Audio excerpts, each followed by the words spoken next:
Hello everybody, my name is Zach, aka the Weather Gamer, bringing you week 9 of the Weather World Cup, WWC Team Builder. Chicago Bearticks are taking on the undefeated OS Dragonites. Again, undefeated is the keyword there. They are the last team remaining to be undefeated, and our playoff situation is in dire need. We need this win to keep our playoff hopes alive. A win here does not guarantee playoffs. It just keeps us alive. After a 6-0 defeat last week, we are hurting for trying to get into the playoffs at this point. So as you can see on the screen, this is the team I'm running with. We've got Mega Swampert, Zera Aura, Alolan Ninetales, Donphan, Chandelure, Escavalier, Armaldo, Latios, Pelipper, Lilligant, Slurpuff, and Cobalion, that Rain, Hail, Sleet team that I've coined. This is what we're going up against here with the OS Dragonites. We've got Megalopunny, Infernape, Staraptor, Bronzong, Silvally of any type, Diancie, Eevee, Primarina, Garchomp, Ferrothorn, Miltank, and Rhydon. Now, this team builder is not going to be all-inclusive like normal team builders are, because the OS Dragonites are basically going to end up in playoffs, and if for some reason I beat them and manage to get into playoffs, it's going to be a very narrow victory. I can see that coming because I've played Pokemon Champion, the coach of the OS Dragonites, one other time in another league, and in that league he was also undefeated, and I beat him. Granted, he claims he misclicked, and he's going to stick with that claim that he misclicked and that I didn't actually beat him. So if that's the case, then this is my first chance to actually take him down. Whether that misclick mattered or not, I don't know. We'll never be able to recreate that. So in my books, I beat him. His books, he misclicked. It's whatever. I'm not going to get into it about that, but this is very, very, very, very crucial that I win this match. And so if I win and I make it into playoffs, I don't want to give away too many secrets, because we spent a lot of time, and by we, I'm talking my front office. My front office and I spent a huge, huge amount of time this week prepping. We did multiple practice matches. We did multiple different scenarios. Just everybody pitched in, and I'm greatly appreciative for my front office for doing all that. Just so we could have maybe a slight chance at slight chance at trying to win this game. So this is what we're up against. So Chandelure is not the one I'm supposed to start with. Slurpuff is where we're going to start. As you can see, I didn't bring either rain or hail this week. I brought no weather. Like I said when I drafted this team, and on the draft stream, I said that I wasn't building a weather team. I mean, I was building a weather team, but I was making a team that was not only weather, but functioned outside of weather. A team that could come together and hit just as hard even if I don't have my rain or my hail. So it's not predictable every week that I bring rain or hail. Plus, rain had a terrible matchup, just between Ferrothorn and potentially a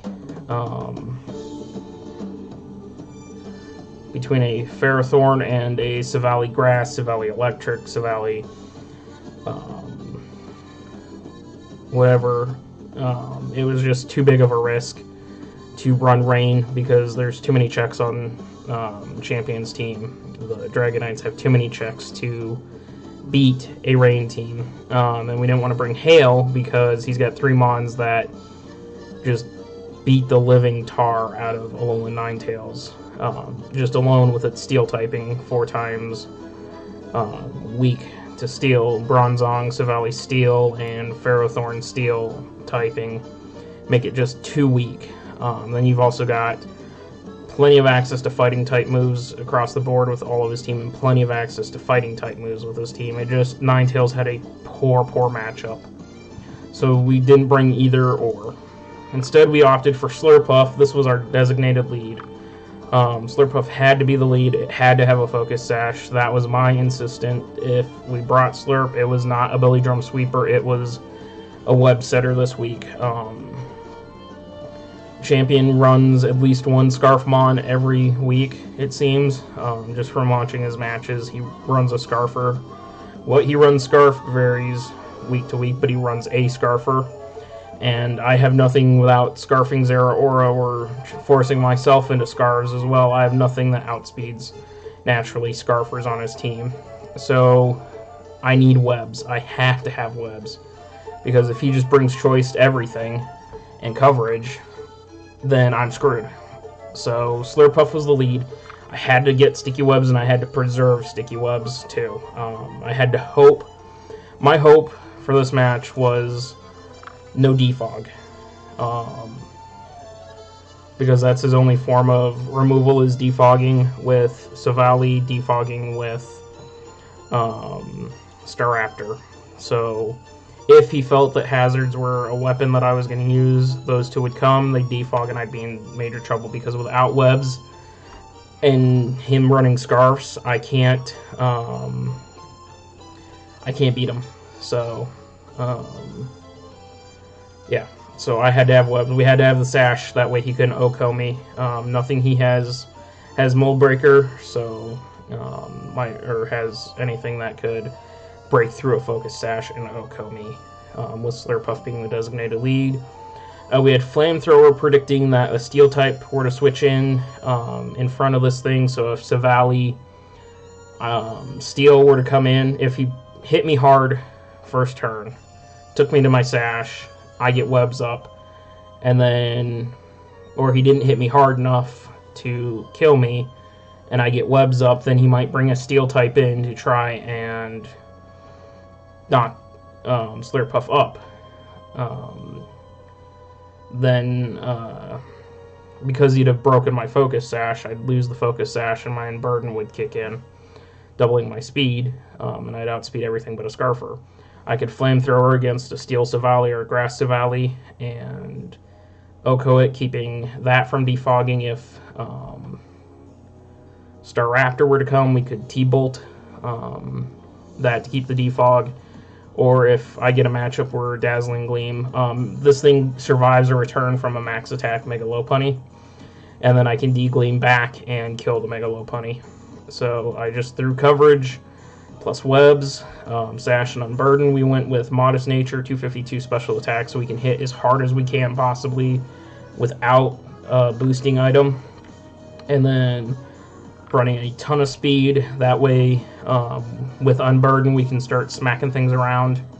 And then a little bit of HP to give us enough to take a return from a Mega Lopunny, and then D-Gleam back without proccing our sash, potentially. Plus, there's always the risk of faking out to break the sash. Then we brought in our Chandelure. Chandelure with the Expert Belt, so we do 1.2 times the damage for super effective attacks. So how Expert Belt works, because I use this a lot, and a lot of people question why I use Expert Belts over other things. Yes, a Choice Band multiplies your attack by 1.5. Yes, a Life Orb multiplies your attack by 1.3, regardless of what you do. So if you use, like, say I used Energy Ball against a Grass type, it's going to be 1.5 times the damage, then your resistance gets calced in. Whereas with and then you're locked. Like, that would be it. I'd have to use Energy Ball, or I'd have to switch out. With the E-Belt, you don't get locked. You get to change your moves. However, because of that, only super effective attacks do 1.2 times the damage. So if I used Energy Ball against a Grass type, it's just a standard 1x multiplier before resistance gets factored in.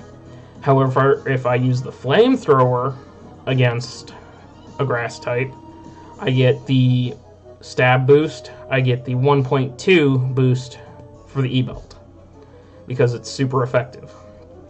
So it makes super effective moves hit even harder, which is why Expert Belts are great for mons with good coverage in my opinion, and why I run a lot of coverage E-belts. Like, E-belt was the thing I used to run all the time in League until I got a front office that helped me kind of not be so dependent on E-belt. But E-belt on the Chandelier was crucial because the coverage that Chandelier has allows it to switch in and hit anything super effective on his team, basically. The Energy Ball, Primarina is going to be the direct... If he brings Primarina is the best counter to Chandelier, unless for some reason he brought Savali Ground, or he decided he wanted to bring Garchomp in, or he brings Rhydon or Diancie for some reason. The best counter to my Chandelier is Primarina. It direct counters Chandelier. So I gave Chandelier the Energy Ball, predicting a Primarina switch in, and this OHKO's a Primarina if it's a offensive Primarina, like a Specs variant or a Scarfer. Energy Ball Chandelier will beat Primarina.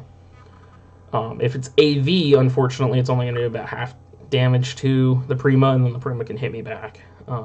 Unless I'm under webs, and I'll talk about that when I get to the stats here. The stats on this Chandelier were very particular, and my front office didn't understand a couple of reasons why I did the speed the way I did, but after we did some test matches, they realized that what I did with the speed was a good thing. Running Flash Fire to kind of stop the Infernape from coming in and clicking Choice Banded Flare Blitzes or Choice Scarfed Flare Blitzes and forcing a switch. If I get a bad matchup and he knows I'm going to switch, and he just drops a Flare Blitz anyways to hit whatever is coming in hard. Flash Fire, I'll absorb the Flare Blitz. He's now potentially choice locked into Flare Blitz and has to switch. And if I predict what's coming in, I can get a free Expert Belt hit on whatever comes in because I'm carrying the coverage. In Power Ice, because if Primarina dies to Energy Ball, Garchomp's going to be the next direct counter to this thing. And then I will HP Ice it on the switch in and kill from there because of the Expert Belt. Flamethrower to hit any of potential, like Ferrothorn or Savali Grass or Bronzong. If I had to guess, Bronzong is going to be Levitate, Akaberry, because he knows Earthquake is huge on my team, and he's very susceptible to rain-boosted Earthquake. Rain-boosted Mega Swampert Earthquakes. I think, looking at his team, it'd be a neutral hit on Pharaoh, but otherwise the rest of his, in a neutral hit on Prima, but the rest of his team outside of Staraptor and Levitate Bronzong does not appreciate 2 Earthquakes into it. So he has to run Levitate Bronzong in my mind. And then to cover the fire weakness, he will probably run an Akaberry. I think it's Aka. Is it Akaberry? Yeah, Akaberry. That'd be my best guess. So that's why we're running Flamethrower and Psychic. So if for some reason this thing is sitting in front of Mega Lopunny, come on, camera. Focus back. Here. Here. Here. Thank you. If for some reason Mega Lopunny wants to come in here, because it has the Scrappy ability, it can hit me hard with fighting normal type moves. We are bulky enough to take a return that E-Belt Psychic will kill. I have run test calcs against max attack Lopunnies, Mega Lopunnies, and I survive a return on like 2 HP. 1%, 2 HP.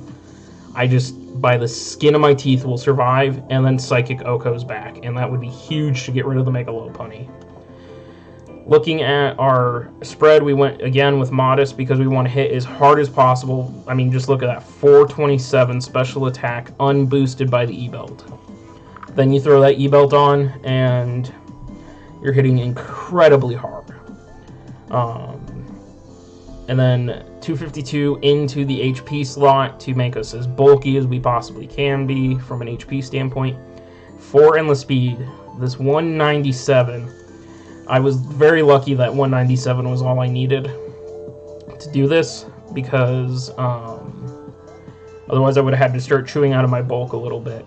But a max speed, timid, so like max speed jolly, max speed timid, nature unboosted, or non-scarfed Primarina hits 240, 240 speed. If you take that times 0.67, whoops, 240 times the 0.67 from web, it's only at 160, so I don't have to worry about that. Take 240, it'd be 360. That's what it'd be. 360 times the 0.67. It's 241. So Prima could still outspeed me under webs, but obviously it's not going to be scarfed. So 197 was enough speed to beat Primarina under webs, and to beat a non-max speed Garchomp under webs, which I thought was crucial. And in test matches, it actually did prove to be crucial, because I would outspeed a couple of his things under webs. So having that 197 speed, I outspeed a Primarina in webs, and I kill it with E-Ball, which I don't think can be very expected that much. The next Mon, this is the one Mon that I continue to run Choice Band on, because Choice Band is just the only way this thing OHKOs with a Choice Band. This thing OHKOs a majority of things with a Choice Band. Choice Band to knock off to try and clear out some of these Scarf users potentially, or Berry, or if for some reason something's sashed, I break the sash anyways. Knock off an AV if it's AV Prima. Just knockoff does big damage, first off, because it'd be knocking items off, and then it does even more damage because it's choice banded. Mega Horn for stab bug type. It'll do a lot to Bronzong. It'll do a lot to a Savali Grass. It does a lot to Ferrothorn. And then actually it just hits through a lot of things. Choice Banded, Stab, Mega Horn from a max attack Escavalier hits so hard. Drill Run to catch potentially Diancie, to catch a Savali Steel, to catch the Infernape potentially on a switch, to catch Rhydon if it's coming in on a switch. And then Iron Head mainly to get rid of the Diancie, to get rid of the Prima. Choice Banded Iron Head does about 80% to Staraptor in a situation like that. Where if the Staraptor double edges, I live the double edge. The recoil knocks it down to where Iron Head could get it. We're running Shell Armor just so I can't get crit. I've had some very hacksy games lately, and so I was worried about potentially getting crit against Escavalier, just because a Choice Banded Escavalier forces a switch and can hit hard. Swarm, while it's nice to have that stab for the one bug type move, not really. And there's no need for Overcoat because I didn't run Hail. We went for bulky offensive on this. We went 248 on the HP, 8 for Spadef to try and maybe help just a little bit in case of an HP fire. Absolutely no speed investment, and I need to make sure I save that. Okay, good. Absolutely no speed investment. Adamant to get the boost on the attack. 0 speed investment, because this thing under Trick Room is now faster than Rhydon, faster than Bronzong. Just in case, for some reason, he decided he wanted to pull Trick Room on me, having Escavalier at 0 speed, absolute bare minimum, without going to a reducing nature, I still outspeed his Trick Room potential, and then I hit his Trick Room hard for 5 turns. Moving into Dawn Fan, we needed to be a tank, and this is why I was so glad I got Dawn Fan traded to me. I've been trying for weeks and weeks and weeks to get a reliable Earthquaker. And for those of you that don't know or don't remember, Cheshire the Cat, who coached the Louisiana Lux Rays before leaving in week 5, would not give this thing to me because it was the tankiest thing on her team. The rest of her team was basically glass cannons. And when she was leaving the league, she's like, here, take this as in parting gift, take Dawn Fan and use it. So I got my reliable Earthquaker, and it's setting this team up very well. Dawn Fan is bulky with an assault vest. Like, it's stupidly bulky with an assault vest. It can take a lot of hits. Also giving it that sturdy ability, built-in focus sash. We went with Earthquake to hit Savali Steel, to do damage to Diancie, to do damage to Rhydon, to do damage to Infernate, to Ferrothorn. If it's not Levitate, Bronzong, we can Earthquake with that and hit it hard. Play rough, so if for some reason Dawn Fan wants to, or Garchomp wants to come in on this thing, or Infernate comes in on this thing, or Mega Lopunny comes in on this thing to try and beat us while we're there. Play rough beats all 3 of them. Ice Shard to break any sashes. Also, if Dawn Fan is basically on its last leg, I can Ice Shard and chip away at some stuff. Where did my music go? No, we're not doing that one because I'll get copyright claimed. Like Ice Shard, Garchomp, I popped 2. I live an EQ from a Garchomp. I Ice Shard it, live the EQ, Ice Shard it again, and down goes Garchomp. And then Fire Fang, because with me not bringing Swampert now, if you brought prep for Swampert, Dawn Fan immediately gets targeted by that prep. Fire Fang to do major damage to Pharaoh, Fire Fang to hit Savali Grass, Fire Fang for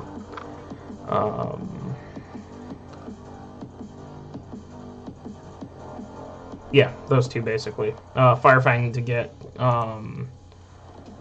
Bronzong too. Then we went with the Adamant max attack, as much HP as we could. Actually, that probably should be max HP. There we go. That should be max HP. And then the rest in Spadef. There's no reason to throw it anywhere else except Spadef, just to help that assault vest out a little bit more. Literally a tank. Dawn Fan is a tank for this match, and then hits back hard. Zeraora. So, this Zeraora went through a lot of changes. At one point it was E-Belt, at another point it was Life Orb. At another point it was Steel Z. I was carrying Steelium Z Iron Tail just so I could OHKO not only Primarina but OHKO Diancie if Diancie were to come in. And then my front office pointed out to me, why would either one of those ever come in against a Zeraora? You're basically wasting a move slot for Steel Z. And they were right. There was no point in carrying Steel Z. But they liked it as a Z Crystal user. I've only brought Z twice this year, this entire season. I brought Z Memento Chandelier against Fizzle the Hizzle, and didn't get to proc it off. And I brought Fire Z Chandelier, I think, was the other time. I haven't brought Zeraora ever Z Crystalled. It's been Chandelier both times, I think, because I brought it Fire Z for another match. So, little did I know, Zeraora gets Outrage. So we gave Dragonium Z Outrage to Zeraora. And the reason we did this was, what is the direct counter to Zeraora on his team? And we looked, and we looked, and we looked, and I looked, and it was like, okay, Rhydon. Rhydon makes 0 sense for this match unless he's going to try and Trick Room. There's no reason. Plus, Zeraora has fighting-type coverage, so I could just drop a close combat and blow back Rhydon. So then it circles to, oh, Zeraora doesn't get... Okay, this is what's weird. Zeraora gets Fire Punch, and it gets Thunder Punch, but it doesn't get Ice Punch. Why does Zeraora not get Ice Punch? Anyways, Zeraora doesn't get Ice Punch. So, it's got Outrage, though. And the thought with Zeraora being so new, was would he expect me to carry Outrage? Dragon Z Outrage. And so Garchomp being the direct counter, expecting a Plasma Fist, I could catch Garchomp. If for some reason webs went down and this thing was coming in, I could call it and Z Outrage and kill it. And then I'm not locked into Outrage. And that is Garchomp off the board. A huge, huge, huge offensive threat off the board by dropping an unexpected Z, because I did not bring Z Zeraora at all this season. And it would throw him off with that. Plasma Fist to take down Staraptor, to take down Primarina. Fire Punch to, again, fire coverage. I had Grass and Steel coverage on everything because we felt like checking the rain was going to be a big priority, and having fire coverage on everything was going to be huge. And finally, close combat. Lopunny under webs, I outspeed, and so close combat would blow that back. Close combat hits Miltank hard, hits Rhydon hard. It'll do a huge chunk of damage to Pharaoh. It'll beat a Savali Steel. It'll beat Diancie, especially when we're running max attack.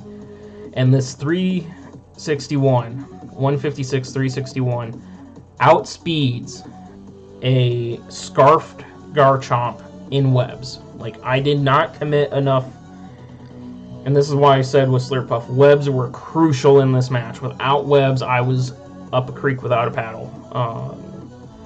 I committed myself to being in webs this entire time. Otherwise, I was going to get outsped, and I was going to have to basically hope I survive hits. I gave this thing just enough speed to speed creep anything that was scarfed and caught in webs. The only thing was a potential Scarf Staraptor, and honestly, looking at the matchup, we didn't think Staraptor was coming to this matchup. We're hoping Staraptor isn't coming to this matchup, so we'll see if Staraptor comes to this matchup. Might be a little bit of trouble because Staraptor would be the only thing besides Levitate Bronzong that does not get caught in his webs. Again, going with Adamant, so we hit super hard, enough speed, and then the rest went into bulk, just so we could maybe survive a hit or two if we had a bad play. Last member of the team was Latios. Latios, we struggled as a front office. We could not pick a 5th Mon, or a 6th Mon. We had one person say, well, let's set up Lilligant. I think I said, well, let's bring Alolan Ninetales, even though it's got a terrible matchup, let's bring Alolan Ninetales. I think we had someone else say, no, let's bring, two people said, let's set up Cobalion. And then people, once they saw that, were like, yeah, set up Cobalion. Cobalion setup is the one we want to bring. And so I left the front office discussion for the night. I just went and laid in bed and was relaxing, and was like, wait, Latios with coverage. Set up Latios with coverage. Set up Latios with coverage and max speed. And so I went with a setup Latios with max speed, because I outspeed everything except a Scarf Garchomp under webs, because Garchomp in webs with a Scarf max, I think, drops to 360, if I remember my calcs correctly, or something. I know Zeraora is set to beat whatever drops with a Scarf down to 360. That's why it's at 361. So 350, I'm going to outspeed most of his team in webs anyways. So, I'll talk about the item here in a minute. Calm Mind, Depulse, Thunderbolt, Ice Beam. Ice Beam to cover Garchomp.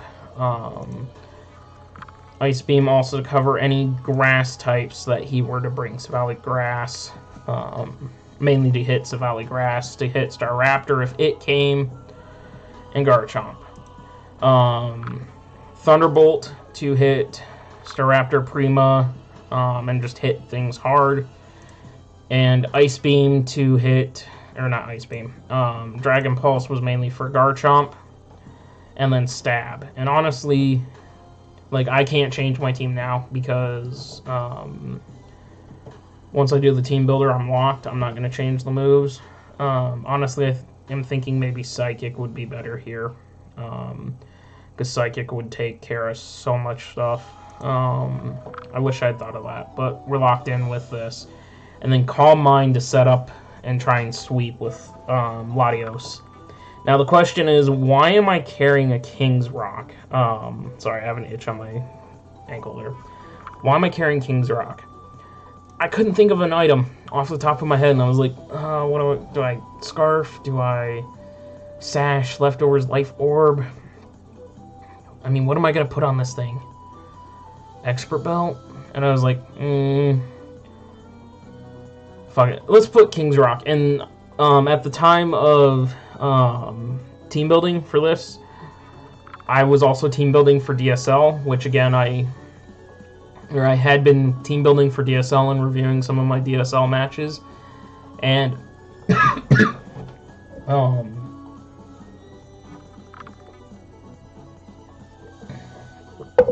I had brought King's Rock for flinch hacks on a couple of things. And let's do it. Let's do King's Rock. And so then the first test match I did against my front office, I ended up having, I got a flinch off of a Thunderbolt, and that felt so good to get the Thunderbolt flinch. I was like, nah, we're keeping this. Why not keep the King's Rock on there no matter what? And my front office was like, why are you running King's Rock? I'm like, you know, that 10% flinch, let's say for some reason that something switches in to beat Latios. Like, let's say Primarina switches in to beat Latios for Garchomp, and I went with Ice Beam. And, okay, so now it's hit with the Ice Beam, took the damage. I Thunderbolt and flinch it. Because if it's like a Assault Vest, Max Spit F, Max HP, Thunderbolt's not going to kill anyways, unless I get Calm Minds up. So then we flinch with the Thunderbolt. It can't hit me. I hit it with another Thunderbolt and it dies, and Latios hasn't taken any damage. And so I was like, no, we're keeping the King's Rock. We're rocking the King's Rock. I have no better option. We're rocking King's Rock. And that's what we did. We rocked the King's Rock right now. Spread, max speed, timid, and then as much special attack as we could. And I don't know why we threw it in defense. 4 in the HP stat. There we go. So that's going to be the team. This is going to be a huge match. Hopefully, we can win this one and turn the season around. So, thank you all for watching, and I will catch you guys in the next video. Wish me luck.